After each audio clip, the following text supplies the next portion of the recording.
This is Washington, D.C., and in the files of the Central Bureau, there is a story so strange in its implications that it defies ordinary classification. It is the story of a handful of people who, in the course of one desperate night, held back a wave of panic and pandemonium. It began after sundown, time 7:15, as Flight A Coast Patrol from Travis Field was returning to base. When the nightly Air Force transport pointed north toward Japan via the Great Circle route. While at sea, the Navy and Coast Guard maintained their usual round-the-clock vigil.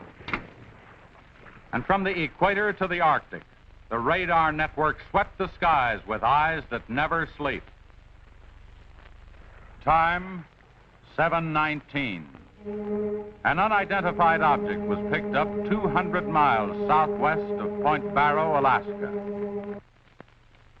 7:27. Unidentified object confirmed at Fairbanks, Alaska. Heading south-southeast, 170 degrees. Height, 75,000 feet. Estimated speed, 5,000 miles per hour. White warning. 7:39. Unidentified object 200 miles due west of Vancouver, British Columbia. Course 170 degrees. Height 60,000 feet. Estimated speed down to 3,600 miles per hour. Yellow warning. 7:54. First interceptor flight airborne. Point of interception, 80 miles due west of San Francisco, California. 7:55. Unidentified object past point of interception. Red warning. 8:11. Morro Bay, California. Height, 50,000 feet. Estimated speed, 2,000 miles per hour. 8:15. Santa Monica, California. Height, 10,000 feet. Speed, 1,200 miles per hour. 8:18. All traces of unidentified object gone. Red warning lifted. By 8:25 at the Los Angeles branch of the Communications Commission, reports of strong interference with radio and television reception began to pour in from the beach area. The monitors went to work immediately. Mobile units were ordered to converge on the vicinity of the disturbance. Pinpoint direction finding devices began to trace the trouble to its source.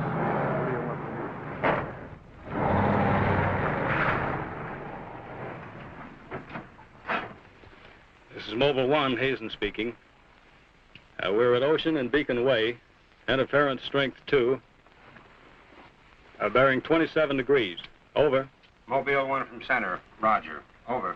Mobile Center from Mobile 7, over. Go ahead, Mobile 7. This is Mobile 7. With Pacific Center and Beach 4. Interference strength 3, bearing 39 degrees, over. This is Mobile Center, roger. Stand by. Mobile 1 and Mobile 7. From Mobile Center, point of interception estimated 3 miles north of surf. Repeat, 3 miles north of surf. Acknowledge. This is Mobile 7, roger. Mobile 1, roger. Mobile 7, roger, we're going out. Okay, Charlie, let's get moving.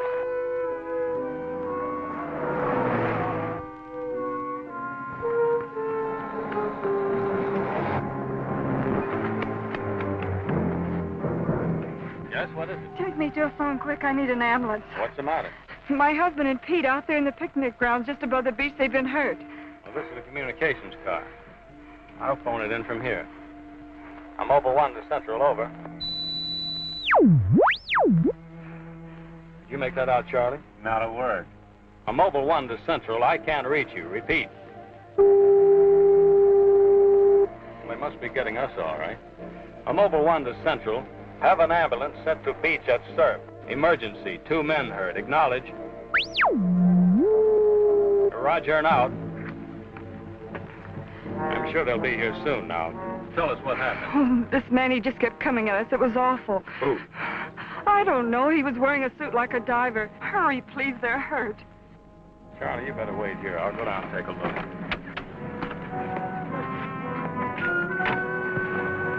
The young woman's hysteria became obvious as they reached the picnic grounds at the beach. There was no sign of the mysterious intruder, and little could be done for her husband and their friend until the ambulance arrived.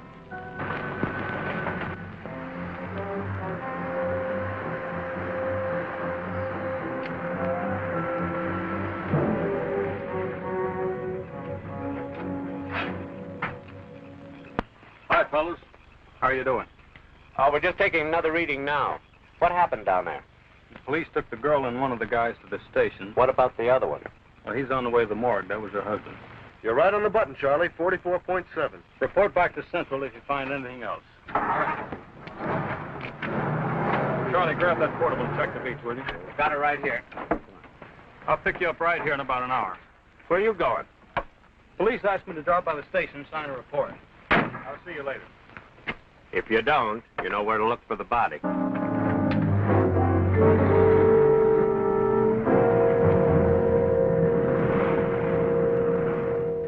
Like I said, we were just starting to eat when we heard something tracking through the sand toward us. I looked up and couldn't see anything. Then Betty screamed. At what? I thought you couldn't see anything. At first we couldn't. Then this guy started toward us. What kind of a guy? How should I know? He was wearing some kind of a helmet over his head. He could have been a deep-sea diver or anything. All right. After you saw this diver, what happened? Well, we jumped up. Ed, that was Betty's husband, yelled at him to stop. But he just kept coming. I never saw anything like it. He didn't say anything. He just kept moving in. Then you say he attacked you. Well, we didn't give him a chance. Ed grabbed a piece of wood and took a swing at him. That didn't stop him. He caught the end. That's all I remember. Just because a man's taking a walk is no reason to slug him. Besides, you don't look like a guy who frightens so easy. How would you feel if somebody with a crazy helmet with pipes sticking out of it came at you in the dark? And look, I know this sounds crazy, but there wasn't any head in that helmet. No head. No head at all. It's the truth. I think you need some coffee. I don't want anything. It's all the same to you, Lieutenant. I've got to pick up one of my men at the beach. Okay, thanks for coming down, Hazen. Hope I didn't put you out. No trouble. So long. You too. All right, let's start at the beginning. How well did you know the dead man? And his wife? Betty and I went to school together. I knew Ed a year. How long were they married? About a year. Wasn't her husband a little older than she? I don't know. But you said you and Mrs. Evans went to school together. And you never discussed anything personal with her? She did mention he was older, yes. How much? 15, 20 years. What difference does that make? That wasn't too hard now, was it? Where do you live? 629 and a half East Palm Court. Why? That's where the Evans live, isn't it? Yeah, I board with them. You do, huh? That Mrs. Evans is a good-looking woman. What are you trying to say?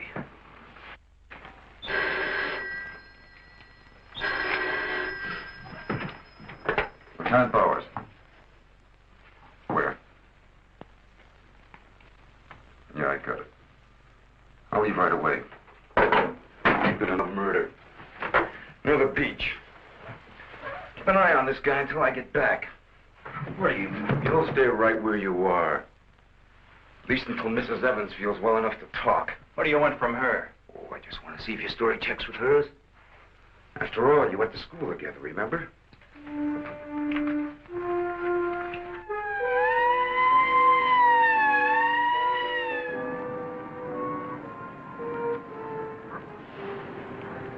You say there were no witnesses, huh? None yet. Anything missing? I don't think so. The cash register wasn't touched. Get a breakdown of the inventory as soon as you can. What about fingerprints? The boys are working on them now.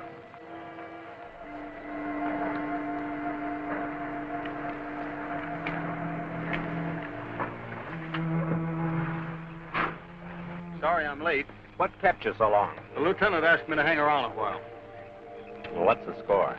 And looks like one of those things. Pretty girl, older husband, young boarder. Kid claims some guy without a head knocked the old man off. You don't say. Anything else? Yeah, he had a diver's outfit with horns. No. He's going to have to do better than that. How are we doing? I took a reading about 10 minutes ago. The radiation is going out with the tide. What about the radio phone? It's working fine again. I just got a call from Central. They said Mobile 7 picked up some new trouble northeast of here. Here we go again. Hop in.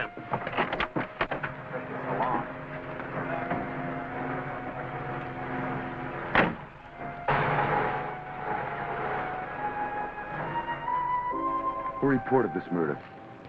There he is there. He lives next door. His name's George Nelson. Hey, Mr. Nelson. Yes, Come here, will you? I'm Lieutenant Bowers, homicide. You found this body? That's right. He must have just locked up for the night when this happened. How do you know that? Well, he usually does around this time. What were you doing here? I was sitting home watching the fights on TV, and all of a sudden the thing started acting up. What has that got to do with it? Well, you don't know this set. You know, it wouldn't work at all when I came home to supper. Then all of a sudden it cleared up fine. So I thought, well, I'll get set to look at the fights again, and all of a sudden out it goes again. So I thought maybe the battery station down here was overcharged in the circuit, and so I came down to take a look, that's all. Hey, don't you ever quit work? What's up this time? Another murder? What are you doing here, Hazen? Same as before. Still trying to track down that signal interference. Hey, does that stuff work on TV, too? Well, it has been for hours. What'd I tell you? What's the matter? Seems to set one on the blink. Well, at least we know we're on the right track. How'd you make out with that boarder? You're still sticking to a story. The guy had no head. Well, I'll be seeing you. So long. Right. Come on, Charlie. Hey.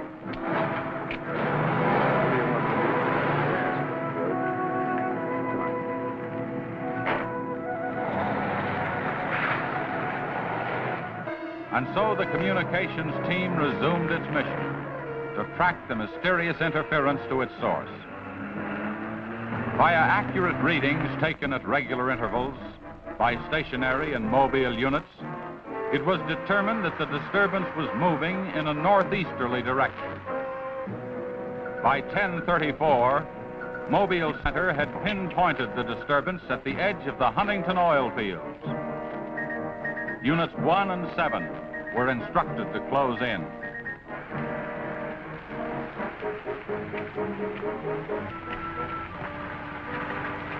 Hey, Charlie, do you see what I see? Yeah, the oil field. Let's hope our trouble's burning up. Well, there's only one way to find out.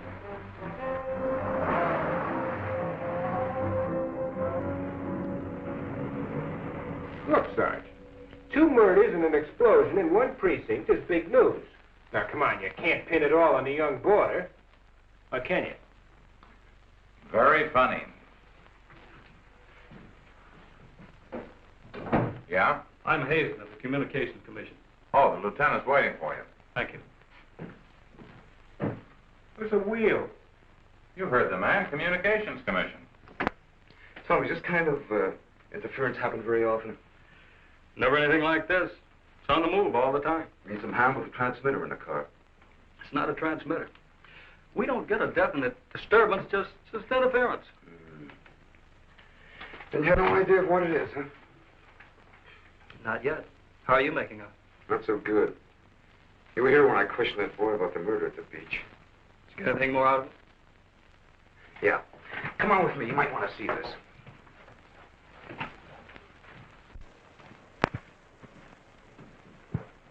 Ah, I see you're just about done. Thanks, you can go now.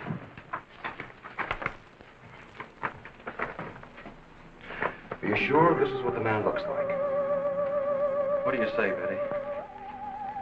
Well, just about, only I think the tubes were a little lower down. And you still insist there was no head inside the helmet? I'm positive there wasn't. What about you? Well, it was dark. I couldn't swear to it. Thanks, that'll be all. You mean we can go now? Yeah, for the time being. Just stick close to home. I may want to see you again tomorrow. We'll be there. Come on, Betty. Kind of changed your mind about those two, haven't you? Yeah, I guess I have. Hey, look, bring in the old man, will you? Don't tell me you believe this story about this whatever it is. I know it sounds as phony as it ever did. But, oh, sit down, will you please? You're the watchman at the Huntington oil fields? Oh, yes, sir. I've been with the company for over 22 years, sir. Yeah. Will you tell Mr. Hazen here exactly what happened? Well, sir, like I said before, I was just closing the gate for the night when I saw this fella coming up. I was never so scared in my life. Yes, go on. Well, it wasn't the man so much as the suit he was wearing. Well, he wouldn't stop when I hollered at him.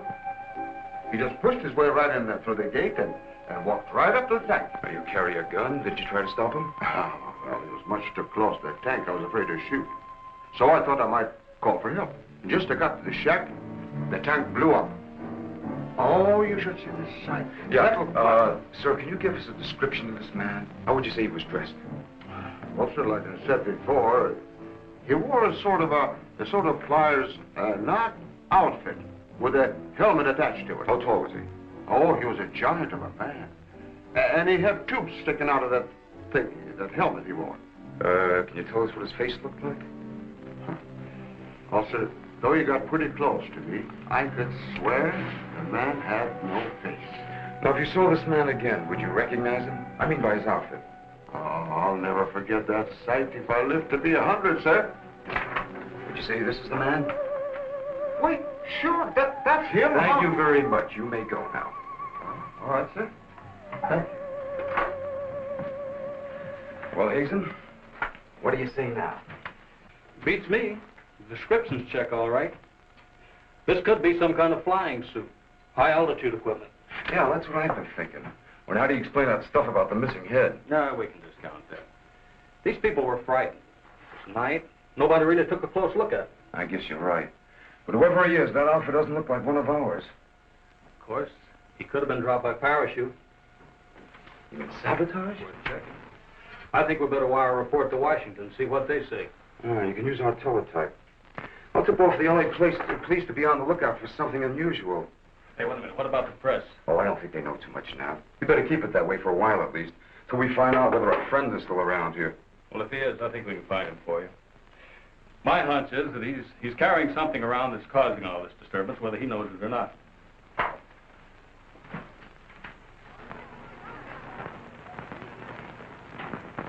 Yeah. Kill that page 1 lead. They let the boarder and the girl go. How do I know? Maybe the lieutenant thinks that the guy in a flying suit knocked off the husband. Nah. No, not a chance. Not a chance of an exclusive on that picture. They're making a blanket release in the morning. Oh, there's a guy from the Communications Commission in there now. Yeah, I'll call you back later if there's anything new. Okay.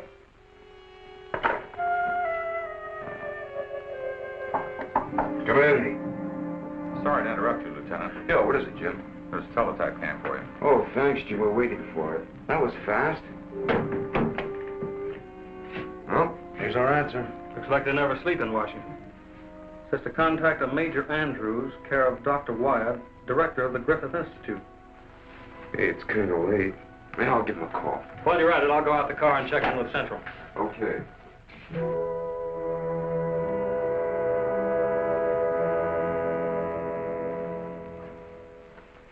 Well, that's the story up till now. We got in touch with Washington. They told us to contact you here. Very interesting. What do you think, Doctor?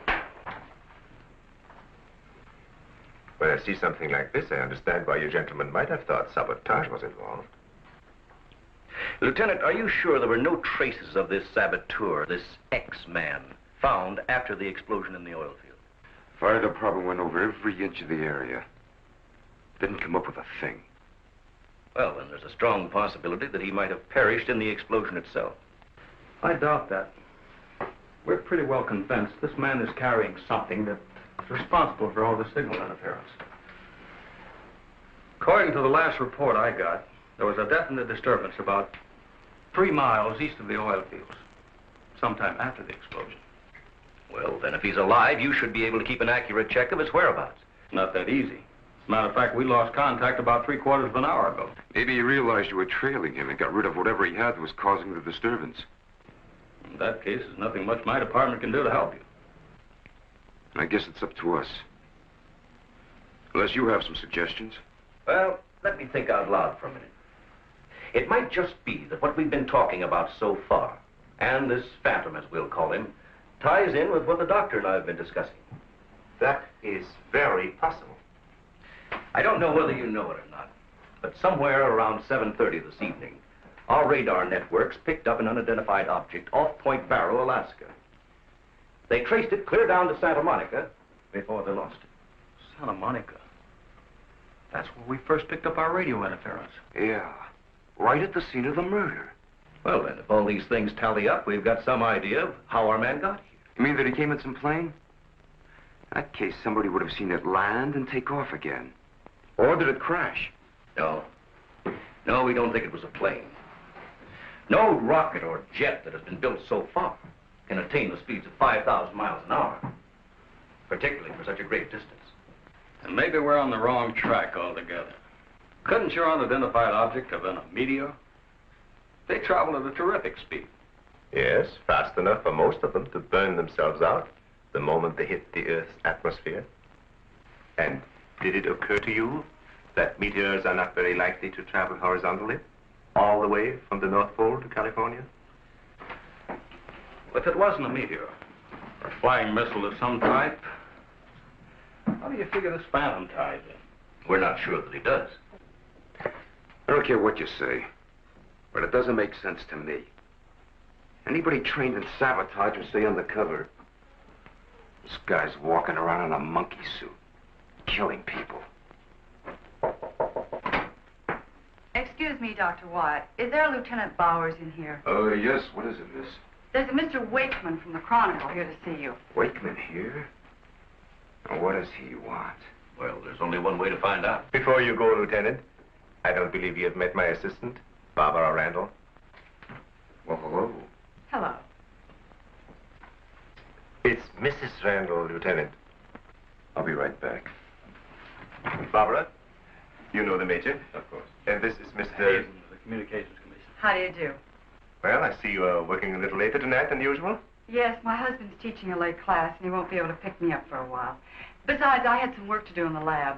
Well, at least you'll have lots of company. All right. So I shouldn't have come up here. But I gotta get your angle on this beach murder. And your whole department is shut up. Look, Wakeman, will you stop bothering me? There's nothing to say. If you got an exclusive story from that Evans dame and her boarder, then you know as much as I do. Yeah, but that still doesn't explain anything about the guy without a head. Come on. Who is it? Your guess is as good as mine. You mean you let those two kids go without knowing that? I don't buy it. Well, I did. Well, then you must have an awful good reason. I bet you're trying to tie it in with that other murder. All right, Lieutenant. Don't tell me. I'll get my story somehow. Oh, if you want to know how things turn out, read the Chronicle in the morning. That's right. Now get in touch with Charlie and Mobile One and have him call for me here. Okay, honey. Won't you come up with anything? No, we're just briefing Barbara here. It's just amazing the way you've been able to put these things together. Don't kid yourself, Mrs. Randall. It seems the press knows as much about it as we do. Well, let's hope they don't come to the same conclusions. A few lurid headlines, and every fool in the country will be seeing phantoms in spacesuits and men from Mars all over the place. Yes, I can imagine. And mass hysteria is difficult to check once it gets started. That's why we've got to move fast. Well, from the looks of things, I guess it's up to me. I'll be in touch with you as soon as I hear anything. See you. By 12:30 a.m., the dragnet was in operation. Mobile units patrolled the streets and countryside. They covered an area 35 miles square. Special and sensitive equipment was prepared for action. Everyone on the job was ready to move on the first signal from the Communications Commission. Monitor Corona to Mobile Center, strength 4, Brickyard at 160th, moving toward oil fields. Contact your units. Over and out. Units 1 and 7 from Mobile Center. Units 1 and 7 from Mobile Center. Strength 4, interference at 160th in the oil field. Moving due east. Close in. Repeating, strength 4, interference at 160th in the oil field. Close in.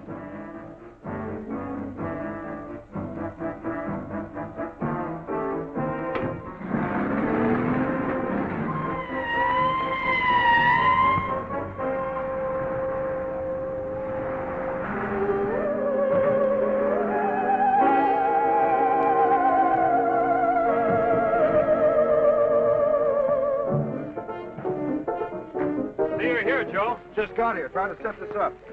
What gives, Hazen? It's in this area, all right. I thought the Geiger counter. Thank you, Doctor. Why don't walk over those oil fields? Well, it doesn't register as far as the oil field. I think we'll do better if we split up, man. Right, Lieutenant. You two go that way. Lieutenant, out here. Vince? Joe, you follow him. Come on, Doctor. And you? Oh, forget it.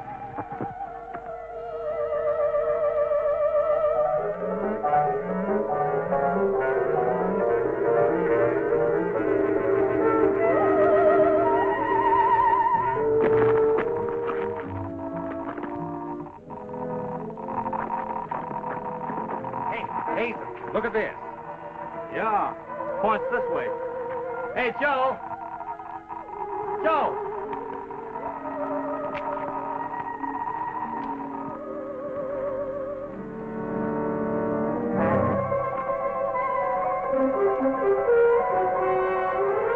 Hazen!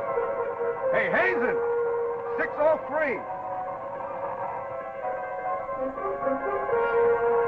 Going strong.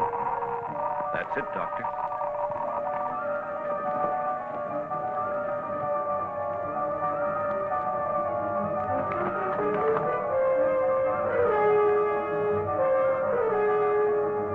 It's leading this way. Come on.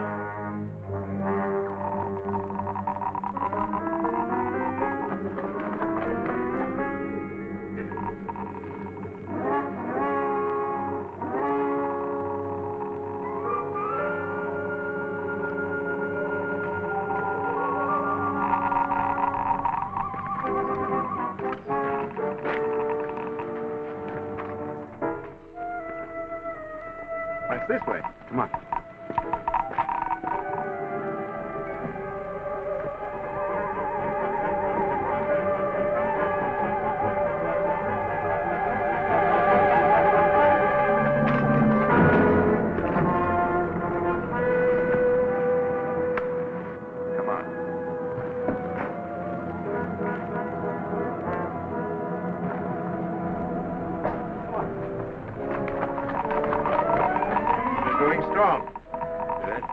That's right.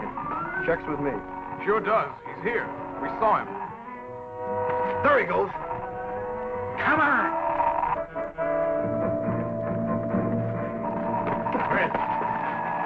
Gotta be around here somewhere. Yeah, we gotta get on the roof. Vince, go get a ladder. Look out! Let's cut him off! Come on. Around here.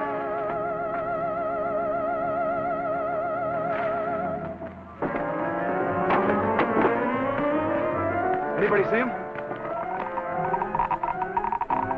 There he is!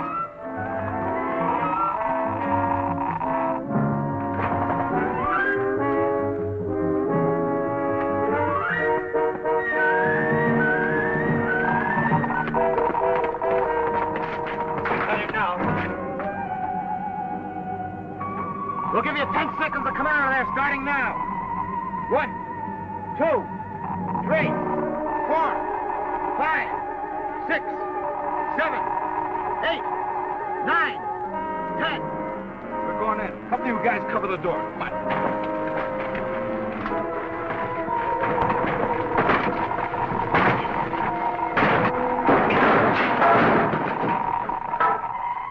Why, there's nobody in here. Possible. We saw him come in. Maybe he went out of the window. We won't get very far. Don't touch anything till we check for fingerprints. Oh, Doctor, over here. He left his suit and his helmet. Hey, let's spread that thing out so I can get a good shot of it. Keep away, you fool. What's the matter? For your information, that's a Geiger counter, and it says hands off. I think you'd better wait outside.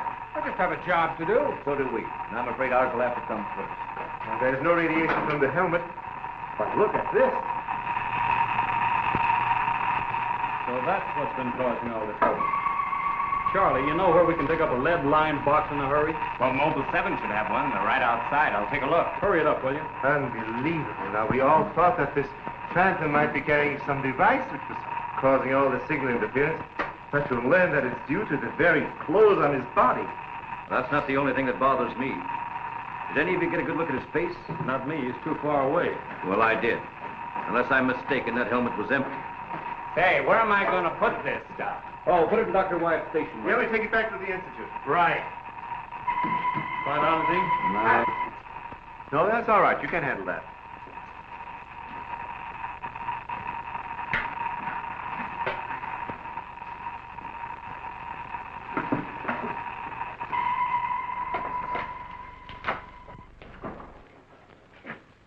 Any luck? Not a sign of him. Boys are still searching the grounds. For what? Nobody knows what he looks like without that outfit. I'll bet on that, Major. Reporter got a flash picture of him, and I just happened to borrow that film. It's on its way to headquarters right now to be developed. Good.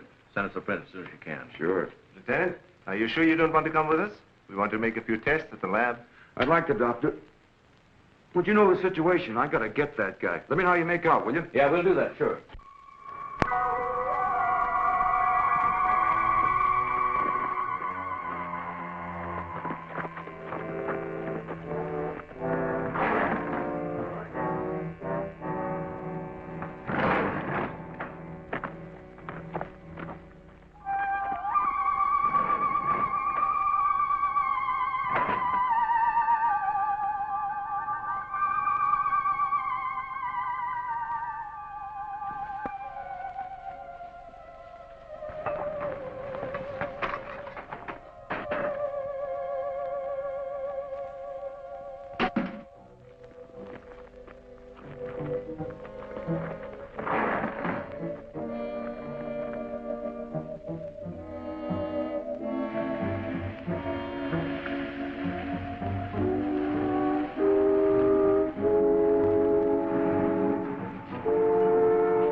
We were just on our way home when we saw you drive in. Good evening, Barbara. Hello, Bill. I see we got here just in time. Anything new?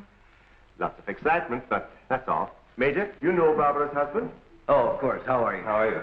Yeah, it's a nice-looking dog you've got there. What's his name? His name? Venus. Say, Bill, I hate to ask this, but something important has come up, and I wonder, can we borrow Barbara for about an hour or so? Well, I suppose so. Of course. Darling, why don't you go and do the shopping? Here's the list. The market's open all evening. I may as well. See you later, darling. I'll take the dog and tie her up. Thank you, Bill. Good night. Good night. I'll give you a hand with it. Oh, thanks, Doc. Easy now. Look out for your fingers. All right. Look out now. Don't drop it. Venus, come back here! Venus, come back here!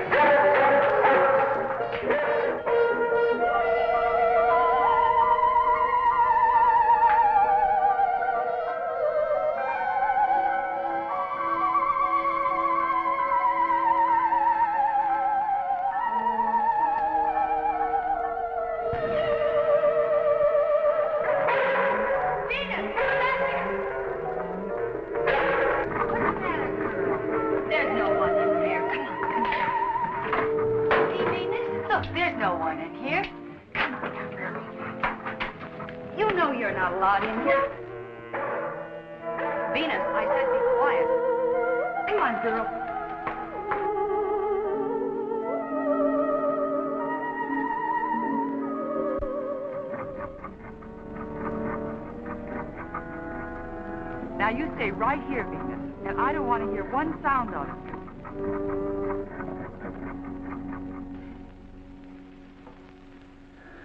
You were right, Doctor. There are no fingerprints anywhere.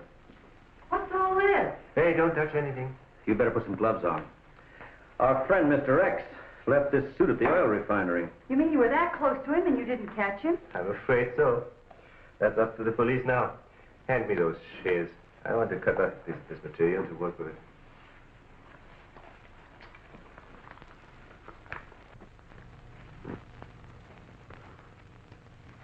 Say, you better have those sharpened. But I just bought them. All right. Here, try this knife.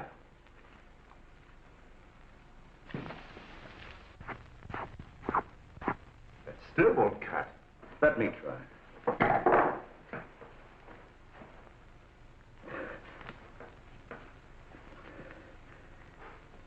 This stuff is tougher than nylon. Why don't I try it over a Bunsen burner?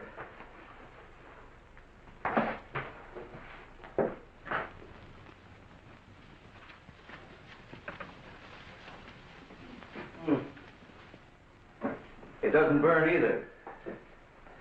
Let's take a look at it under the microscope. Look, it's magnetic. Magnetic? Here, I'll... Radioactive. And apparently indestructible. Thank you.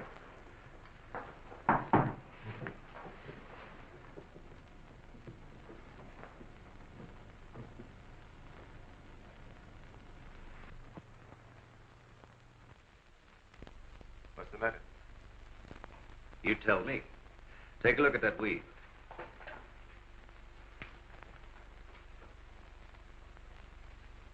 What weed? There is none. This material is one solid mass. May I see it?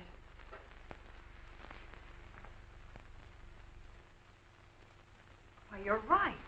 It must be some sort of plastic. No. I'd say it's a metallic substance of some kind. Well, I've seen a lot of interesting alloys, but never anything like this. Let's try an acid test. All right. Go ahead. Careful now. We'll only take a drop or two. It repels acid like a raincoat repels water. Why, there's no reaction. Well, Major, this looks as though we were going to be here for a long time.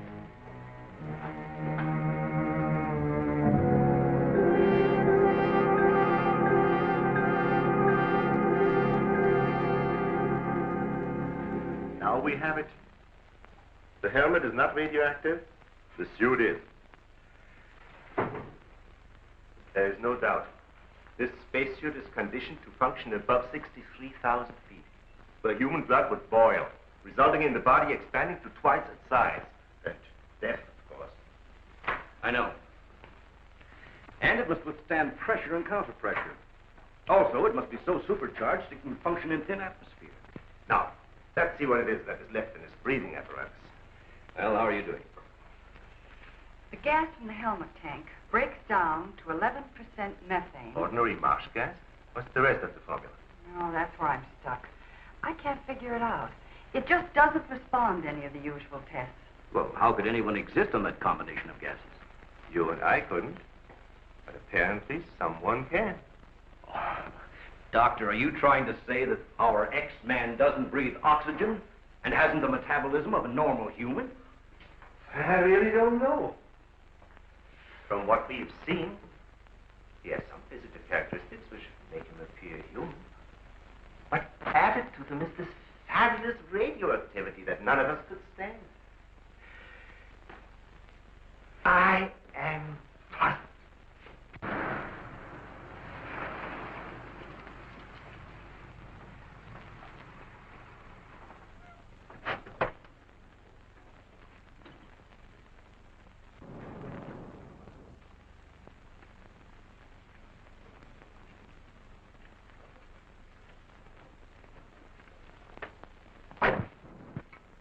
I think the answer lies right here in this helmet. Obviously, he needs it to survive. Otherwise, he wouldn't have risked wearing it where he was sure to be recognized. As it is, he only took it off when he was cornered. Well, if what you say is true, how can he exist without it now? Let me put it this way. It's like a patient in an iron lung. Sometimes one can be removed for hours at a time without any ill effects. Exactly. And I think the same principle applies here.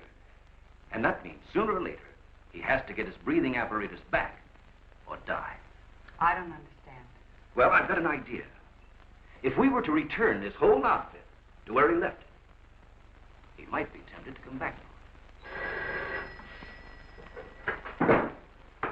Dr. Wyatt speaking? Yes, he's here. No, thank you. Hello, Major. Still at it, huh? Mm-hmm. No, we haven't got a thing, no. The picture? Yeah, hold on. He says the picture the reporter took of our man didn't come out. I was afraid of something like that. The radioactivity must have burned the emulsion. Hello. No. No, we didn't find any fingerprints at all in his clothes.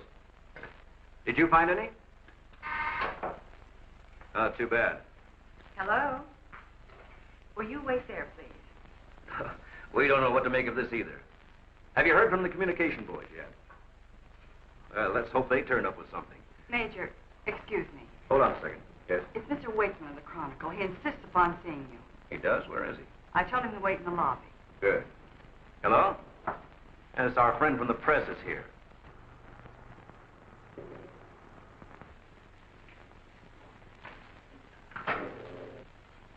Don't worry, I wouldn't dare let anyone in on anything. At least not till we get something concrete. Right. All right, I'll see you later. Well, I guess I'd better see this newspaper man. Want to come along, Doctor? I think I will.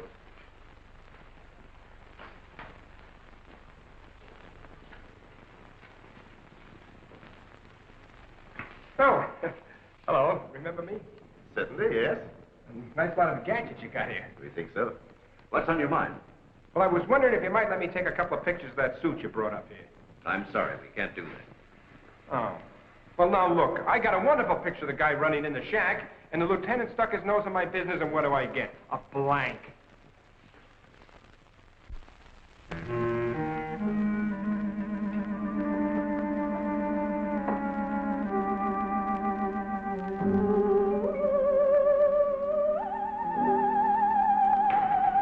Is that you, Doctor?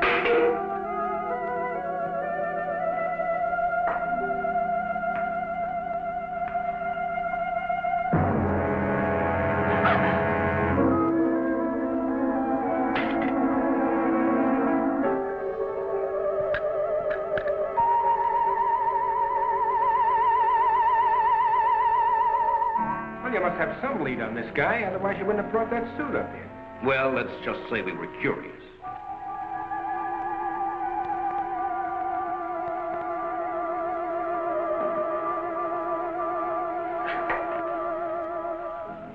Hello, Bill. My breakfast soon? Isn't Barbara through? I don't know. She's still in the lab. Why don't you go up and see? Thanks, I will.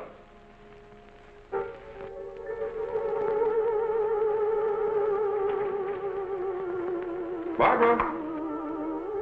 Barbara, are you in there? Bill, listen to me.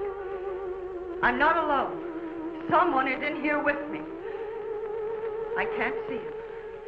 He locked the door and has the key. I'll break the door down. No, Bill, don't, please. You better get help.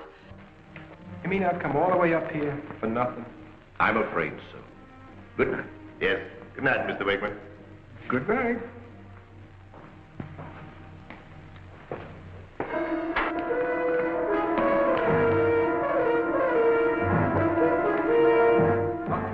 Major, come quick. What's the matter? What's the matter? Where's Barbara? In the lab. The door's locked and there's someone in there with her.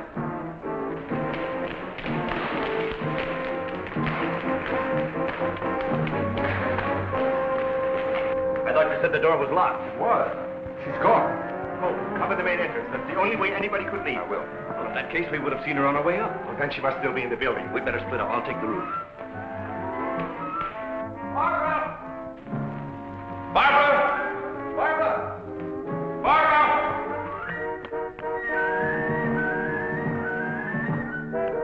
Barbara! Barbara! Where are you? Barbara!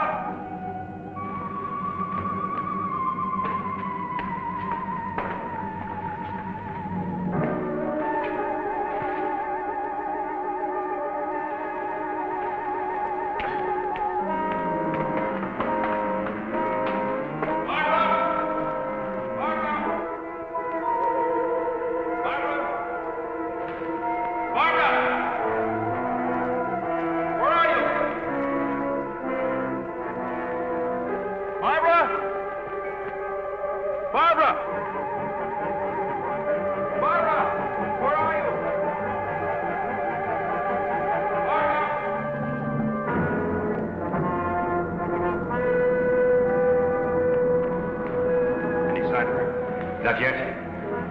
She must be around here someplace. Now, you stay here. Watch the main entrance. And I'll check the basement. All right.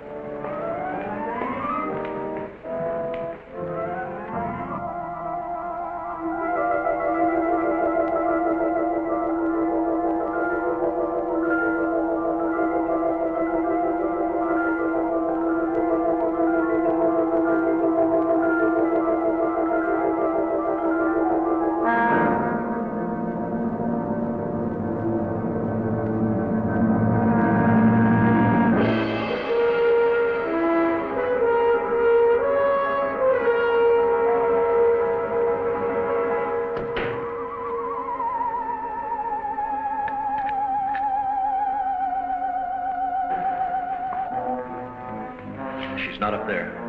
Where's the doctor? He went down to the basement. Here he comes. You didn't find her? No. I'd better call the police. But there's no telling what could happen to her in the meantime. No, take it easy. We're doing the best we can. But she said she was locked in, and she couldn't see who did it. Can you explain that? No, not yet.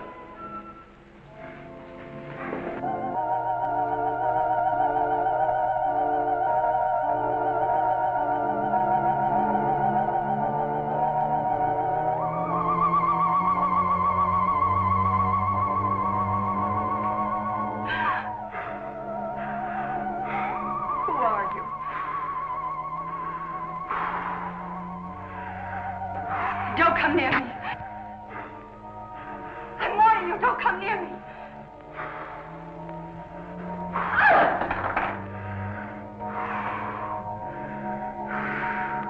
Don't!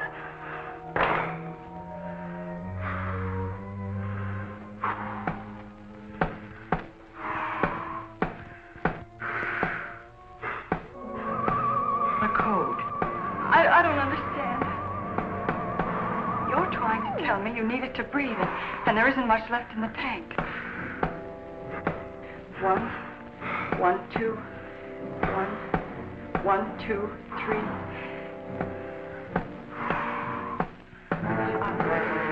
I'll write it down.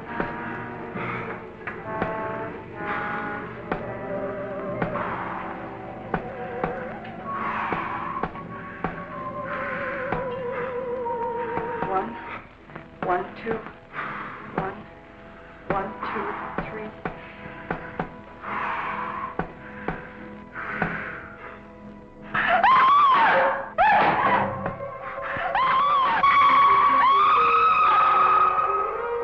In the lab.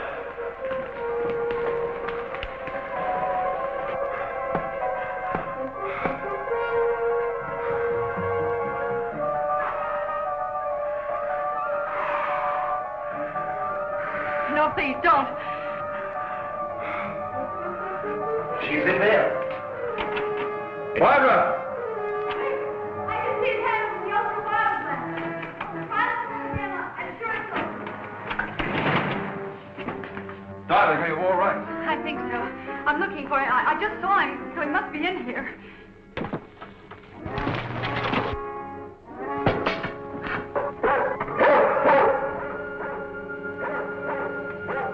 Steady feet to the ground. He would be killed. I'd better go.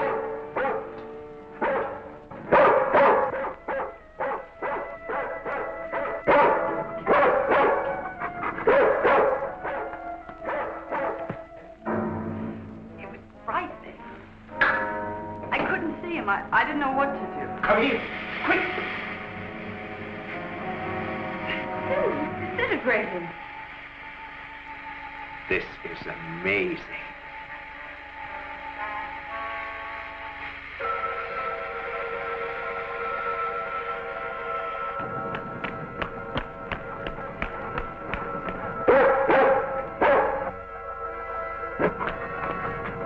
Now, quiet down, Venus. Quiet down. Down.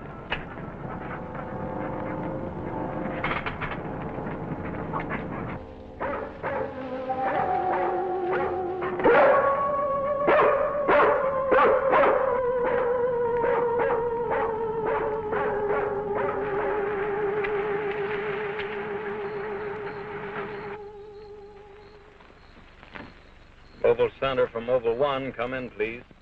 This is Mobile Center. Go ahead. Get hold of Major Andrews or Dr. Wyatt at the Institute. I want to talk to either one of them. I will do. Stand by, Mobile 1. Dr. Wyatt speaking. Oh, yes, Mr. Hazen. Yes, we're still at it.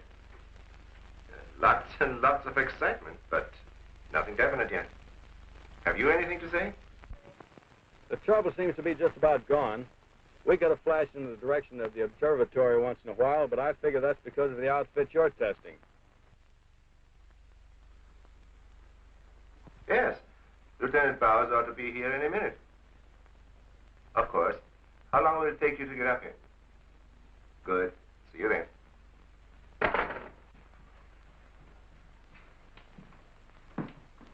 Thank you, gentlemen. Put it down here, please. Barbara, bring that cord in over there. Now you're going to see... I have to resort to ultraviolet light in order to show you what little there is left of the spacesuit.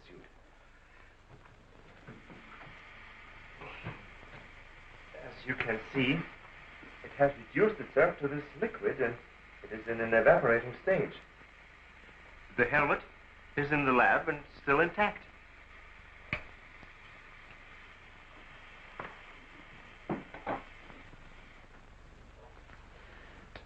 This is amazing. All the radiation in this suit would be fatal to a normal human being wearing it. Of course. And furthermore, our respiratory system could never simulate gases such as we have found in that breathing device.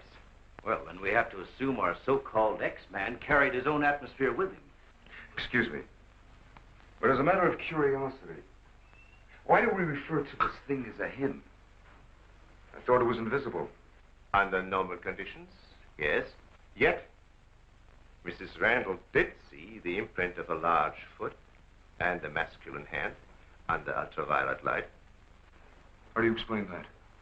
I don't know, but the human body is composed of various elements with a carbon base.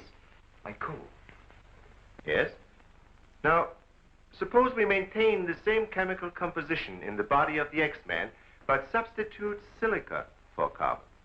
Silica, that's glass. Exactly. Now, it is possible that the body with such a base, if it were subjected to an atmosphere foreign to its origin, might appear invisible to our eyes. Are you trying to say, Doctor, that we're not dealing with a human being? I didn't say that. On the contrary, all the evidence points in the opposite direction. Toward a superhuman with an intelligence far superior to our own. How can you tell? First of all, Mrs. Randall saw that he has a hand with digits like our own fingers and a thumb opposing. That alone is a sign of intelligence. And he comes from a civilization that has developed adequate space transportation to enable him to travel to Earth. We have nothing yet that can reach even another planet in our own solar system.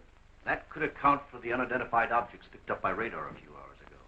My theory is that the spaceship, or whatever it was that he came in, operated on the principle of magnetic rather than atomic propulsion, and that somewhere in the outer limits met with a condition where the Earth's gravity pulled it down and it fell into the ocean, and that he managed to save his life and reach shore. You really can pick up any type of communications interference, no matter how weak the signal may be.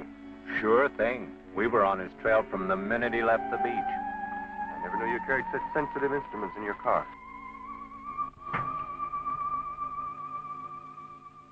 What you told us is very interesting, Doctor. But I've got to make an official report to headquarters. Are you willing to be quoted that the criminal we're after is a creature from another world? All I can say is, we know that our Earth is not the only planet capable of sustaining life in one form or another. You can quote that. All I've got to go by is some footprints in a hand. That isn't much. No fingerprints, no description, no nothing. And we're after a killer. Has it occurred to you that our X-Man has no apparent motivation for his acts, and might therefore not be an intentional criminal at all? You have a point there. Hey, wait a minute. Come to think of it, the young boarder we suspected, he did say that the girl's husband threw the first punch. So? So that could have been enough to provoke the strange creature. And the same could have happened at the second murder. Sure. What about the fire in the oil fields? Evidently, our man sensed the presence of some gases, which he thought might be utilized in his breathing apparatus. Yeah, that could account for his presence at the oil refineries, where something went wrong, causing the explosion. Too bad he got wise to us and took off his uniform, or we'd have been able to catch up with him by now.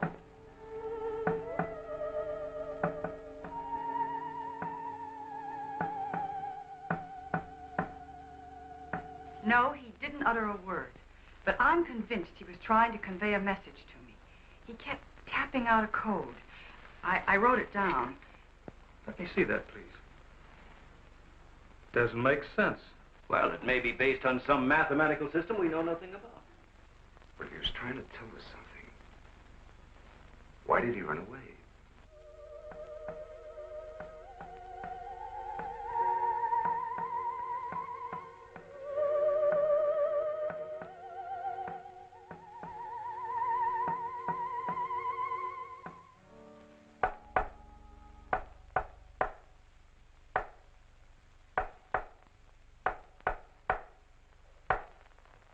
What do you think of that? Hell, Hazen must be crazy sending out stuff like that. I guess so. Why don't you try and get a hold of him? Yeah. Mobile 1 from Mobile Center. Come in, please.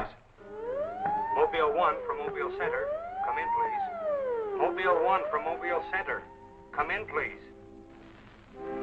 Hey, that's Central calling.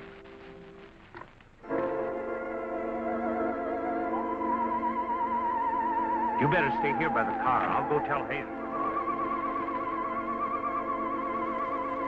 Yes, Colonel Powell.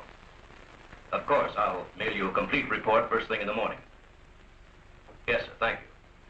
Oh, and I'm awfully sorry to disturb you so late at night. Right, good night, sir. He's around here, this invisible guy. He was in the car. How do you know? I was talking to Randall outside when I heard Central calling. Before I could get over to answer, I saw the door open and shut by itself. He's desperate.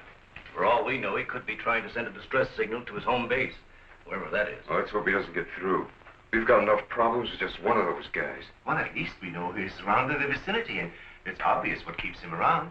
Of course. He's got to come back for what little gas there is left in this helmet. And when he does... Oh, please, the most important thing is to take him alive.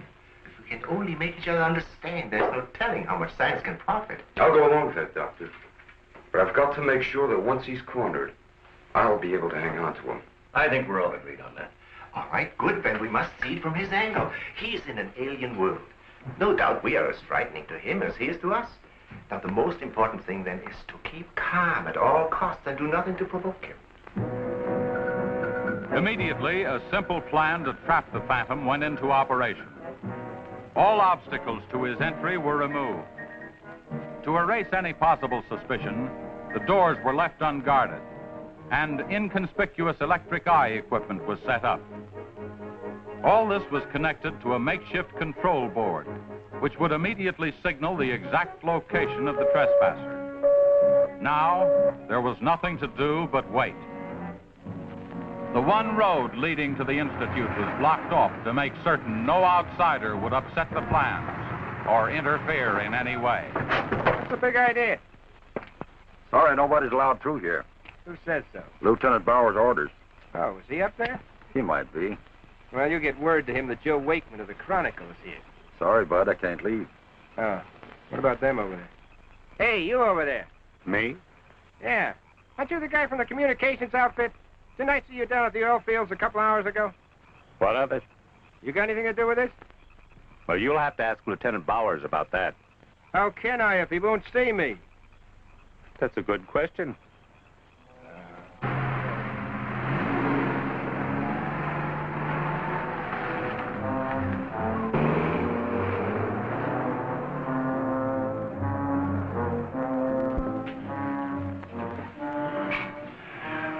Well, it's 3:45.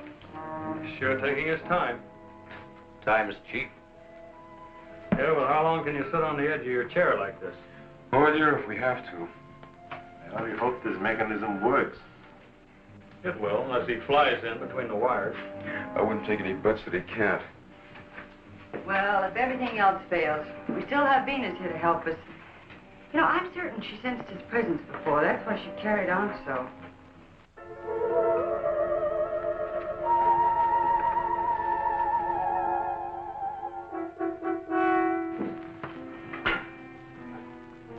What's the matter, Lieutenant? Is this thing getting you? Oh, no. I'm just thinking about the public reaction to all this. I'll give something to the press by morning.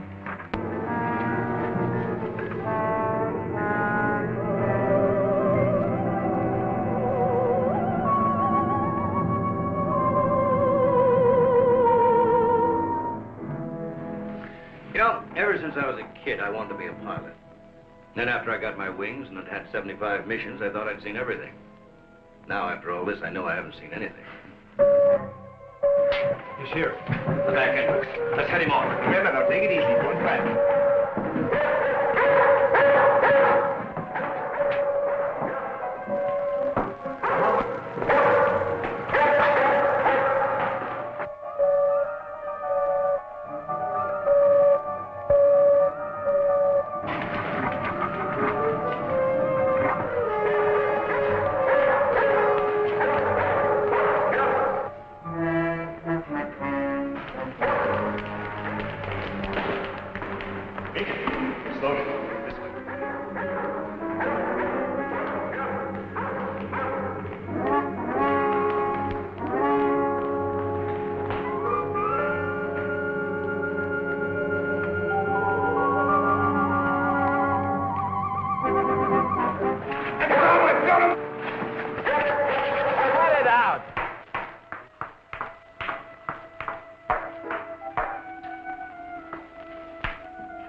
Trying to do? Well, it's the reporter. Yeah, it sure is. What's going on around here? You guys crazy?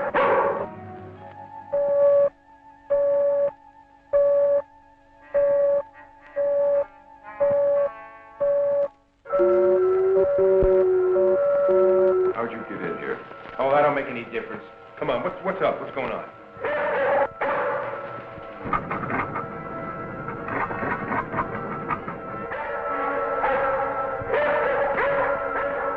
Lieutenant, you better tell him.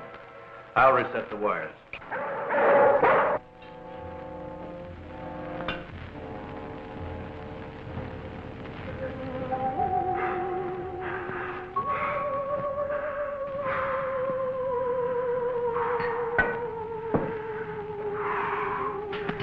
Don't be afraid. We want you to live. Don't you understand? Can't you speak? Can't you say something, anything, in any language?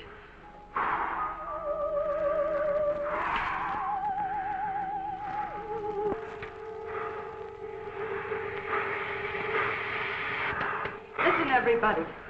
He's in the lab with me now. He's in the lab with me now. Venus, be quiet. The door's unlocked. Hurry, he's having trouble breathing. I don't think he can last much longer. And please, don't let Venus get at him. And walk in quietly. Quiet, Venus.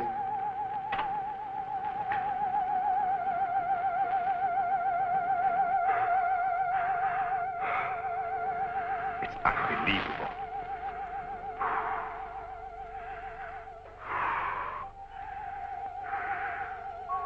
You see, there's nothing to be afraid of. Nobody wants to hurt you. I've tried to reason with him. I feel he understands, but he can't speak. Wait a minute. I'll try his code. I think I remember it right.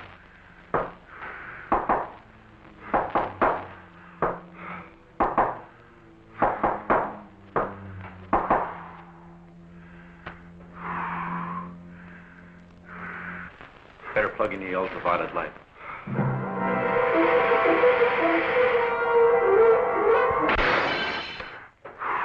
Oh, you scared him.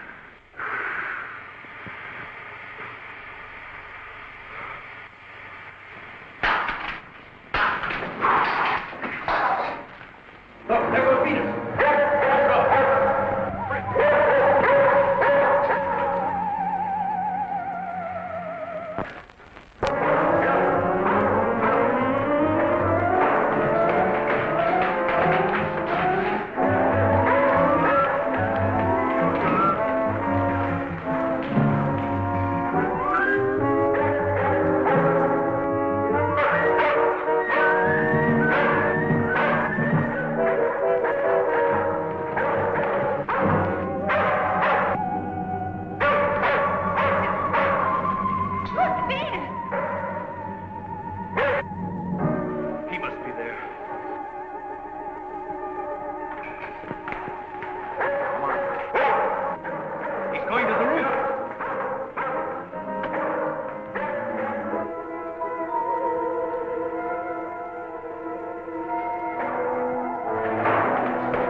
Take this.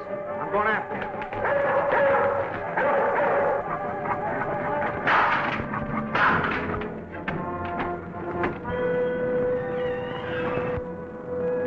The door. In here with a big telescope.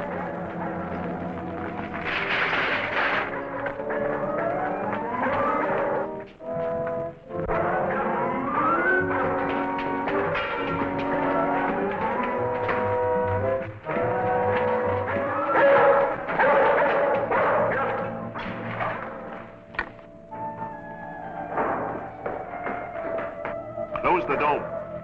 The switch is over there.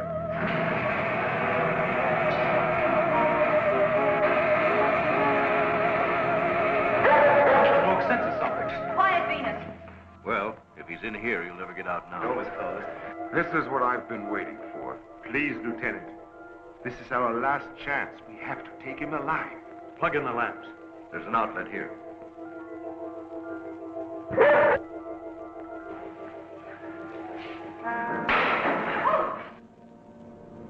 He must be up there.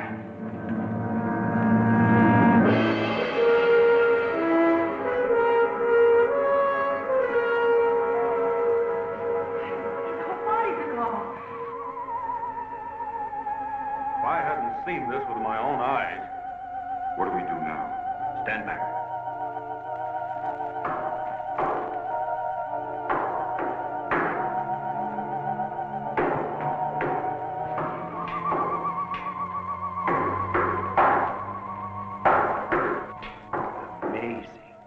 This code again. Look. He's trying to speak, but no sound is coming out of his mouth. Look at Venus. She acts as though she hears him. Yes. Dog can hear sounds that we can. His voice must be beyond the range of the human ear. Maybe he's screaming. He's suffocating. The glow, it's almost gone.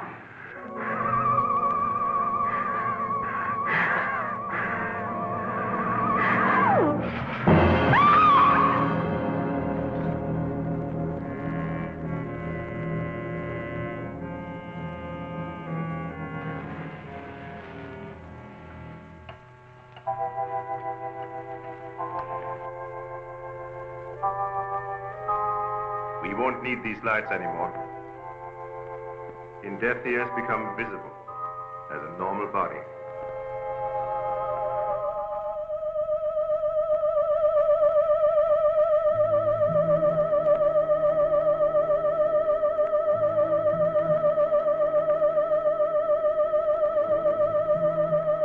Look.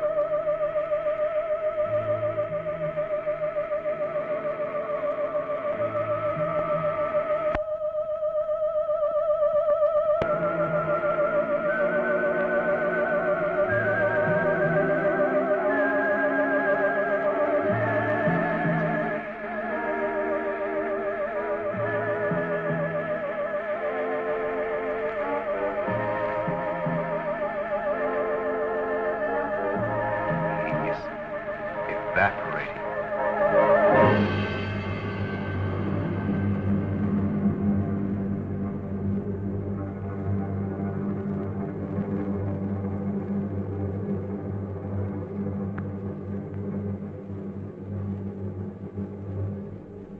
So he came here, wherever from, and right before our eyes, his body went through the final phases of life.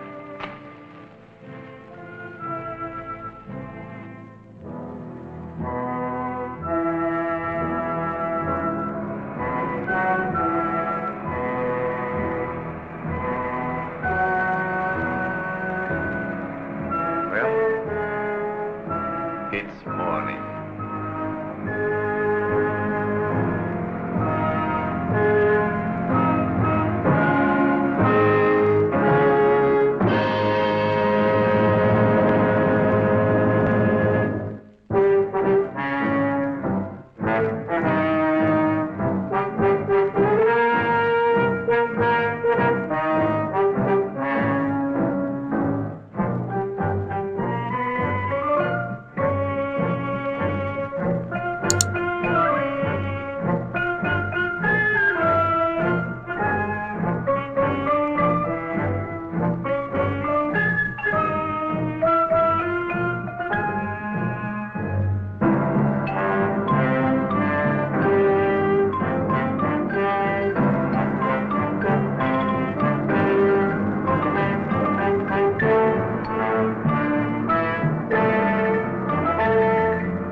Thank you.